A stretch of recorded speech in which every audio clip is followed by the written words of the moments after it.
سلام پہنچے. آج صبح کی نماز بھی ویسے ہی گزر گئی اور یہ کوئی نئی بات نہیں میرے لیے، اکثر ایسے ہو جاتا ہے.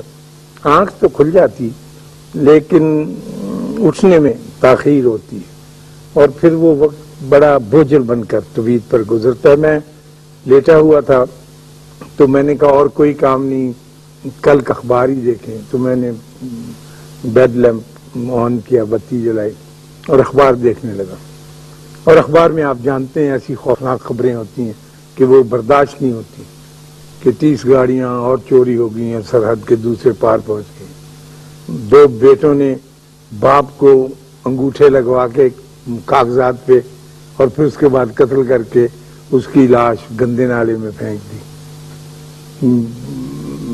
یعنی تاوان کے لیے بچہ اغوا کرنے والے نے بچے کو کسی ایسی جگہ رکھا کہ وہ والدین کی یاد میں 3 دن تک روتا ہوا اسی مقام پر انتقال کر گیا. تو ایسی خبریں پڑھتے ہوئے دل پہ ایسا بوجھ پڑتا ہے، وہ ظاہر ہے آپ کے بھی پڑتا ہوگا، آپ روز پڑھتے ہیں، کہ میں بہت زیادہ پریشان ہو گیا. اور میں یہاں تک سوچنے لگا کہ ٹھیک ہے خودکشی حرام ہے لیکن ایسے موقع پر اس کی اجازت ہو جانی چاہیے. یا مجھ سے پہلے جو لوگ اس دنیا سے چلے گئے وہ کتنے اچھے تھے کہ انہوں نے یہ ساری چیزیں نہیں دیکھی. میں یہ دردناک باتیں سوچ ہی رہا تھا کہ اچانک کوئی 2-2.5 کلو کا ایک گولا میرے پیٹ پہ آ کے گرا اور میں ہڑبڑا کے اخبار میرے ہاتھ سے چھوٹ گئی. تو میں نے اٹھ کے دیکھا تو میری پیاری بلی کمبر وہ فرش سے اچھلی اور اچھل کے میرے پیٹ پہ آ گئی. اور جب میں گھبراہٹ میں اس کی طرف دیکھا تو چلتی چلتی میرے سینے کے اوپر پاؤں رکھتی، منہ کے قریب اپنا منہ اس نے ایک زور سے میاؤں کی اور چھینک ماری اور کہا کہ بیوقوف آدمی لیتے ہوئے یہ تو میرے دودھ کا ٹائم ہے اور تم مجھے اس وقت دودھ دیا کرتے ہو.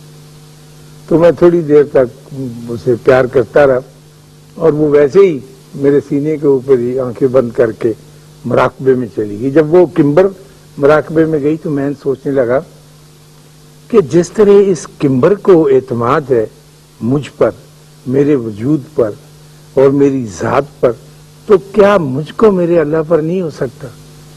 یعنی یہ مجھ سے کتنی سپیریئر ہے اور کتنی عرفہ والا ہے کہ اس کو پتہ ہے کہ مجھے گھر بھی ملے گا، حفاظت بھی ملے گی، کیئر بھی ملے گی، پروٹیکشن بھی ملے گی اور میں آرام سے یہ زندگی بس. لیکن میرے اندر یہ چیز جو ہے یہ اس طرح سے معجزہ نہیں ہے جیسے بلی کے اندر معجزہ ہے. وہ یقین کے ساتھ چل رہی ہے اور میرا یقین جو ہے وہ ڈگمگا رہا ہے. خیر میں اٹھا، باورچی خانے میں جا کے یہ میری ڈیوٹی اس کو دودھ اس کا نکال کے دیا اور وہ تھالی میں دودھ لپڑنے لگی. تو میں پھر سوچتا بہت سارے خوف جو تھے ابھی تک میرے ساتھ ساتھ چمٹے ہوئے تھے. جیسے خوف جو ہے وہ انسان کو آخر دم تک نہیں چھوڑتا اور یہ بڑی ظالم چیز ہے. تو میں نے اس کا ایک طریق نکالا ہوا ہے اپنے طور پہ.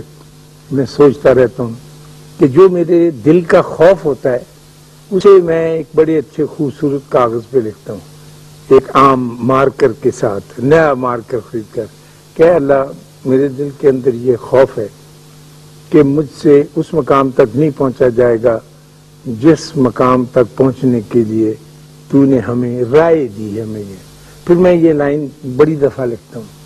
یا ذاتی کوئی خوف، بچے کے پاس نہ ہو سکنے کا، بچی کی شادی نہ ہو سکنے کا، تو میں ایک کلر میں پہلے لکھتا تھا پھر کئی کلر میں لکھتا. جب میں اس کو بار بار پڑھتا ہوں اور بالکل اس کا وظیفہ کرتا ہوں تو عجیب بات ہے کہ آہستہ آہستہ میرے دل سے وہ خوف کم ہونے لگتا ہے.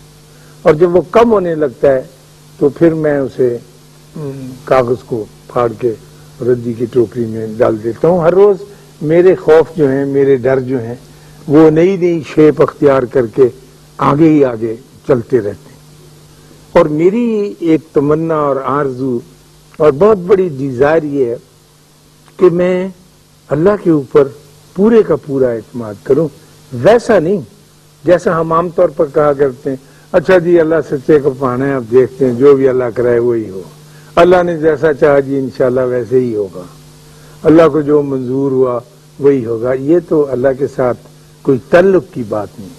اللہ کے ساتھ تو تعلق پھر ایسے ہونا چاہیے کہ آدمی اپنے کمرے کے اندر پلنگ کے بازو پہ بیٹھا ہوا اس کے ساتھ باتیں کر رہا اور اپنی مشکلات بیان کر رہا ہو اپنی زبان میں، اپنے انداز میں کہ جی یہ مشکل پڑی.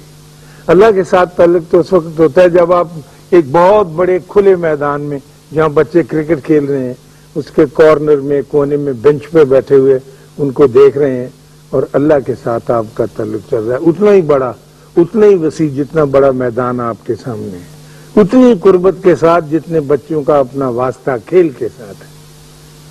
اللہ کے ساتھ تعلق تو ایسے ہوتا ہے کہ جب آپ بازار جاتی ہیں سودا لینے اور اس کے بعد آپ بیٹھ جاتی ہیں بس سٹینڈ پر بس کے انتظار میں، تو اس وقت آپ اللہ سے کہیں کہ اللہ شادیہ نے BA کر لیا ہے، اب اس کے رشتے کی تلاش ہے، تو ہم کو تو کوئی جانتا نہیں، اب یہ بوجھ تیرا ہی ہے، تو جانے. یہ تعلق جو ہے یہ مختلف مدارج میں سے ہوتا ہوئے چلتے رہنا چاہیے. یہ جو محاورے ہم بول جاتے ہیں نا جلدی میں کہ اچھا جی جو اللہ کرے گا وہی منظور ہوگا، کبھی کبھی وقت نکال کے اللہ کے ساتھ کوئی نہ کوئی تعلق ضرور پیدا کرنا چاہیے. جیسے بلی کو، پالتو بلی کو گھر کے انسان کے ساتھ ہوتا ہے کہ میری ساری ذمہ داریاں اس نے اٹھائی ہوئی ہیں اور میں مزے سے زندگی بسر کروں. کبھی نہ کبھی تو ہمارا دل بھی چاہتا ہے مزے سے زندگی بسر کرنے کو. ہم بھی تو اس بات کے آرزو مند ہیں کہ ہم بھی مزے کے ساتھ زندگی بسر کریں اور اپنے اللہ کے اوپر سارا بوجھ ڈال دیں.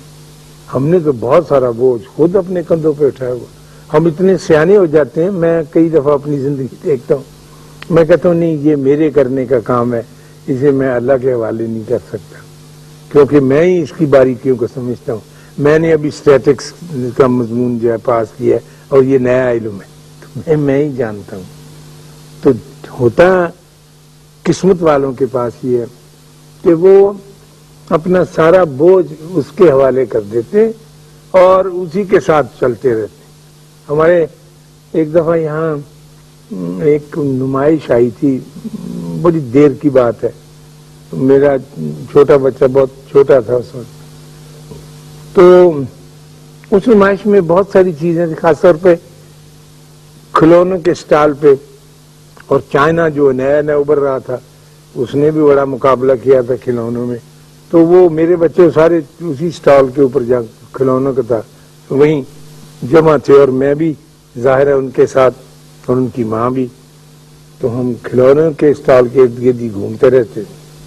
تو وہاں پر ایک چائنا کا بنایا پھول تھا، بڑا اچھا خوبصورت کپڑے مسالے کا کچھ پھول، اور ان کا دعویٰ تھا کہ یہ پھول جو ہے یہ رات کے وقت روشنی دیتا ہے، اس کو اندھیرے میں رکھو.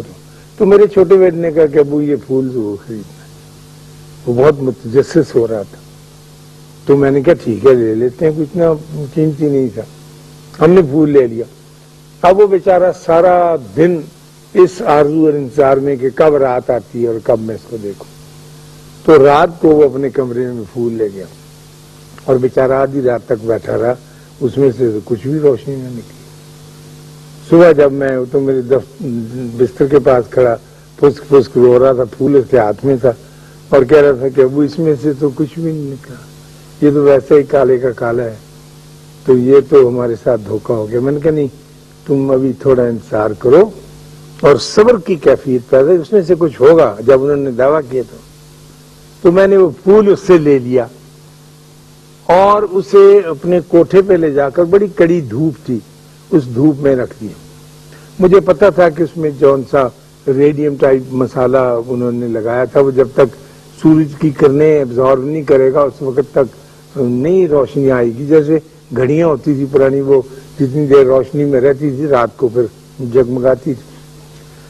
تو جب میں نے اس سے پھول لے کے وقت رکھا اور شام پڑی تو میں نے اسے کہا کہ اب تم اسے لے جاؤ اپنے کمرے میں، اور جب بہت گہری رات ہو جائے نا اندھیرا تو پھر دیکھنا.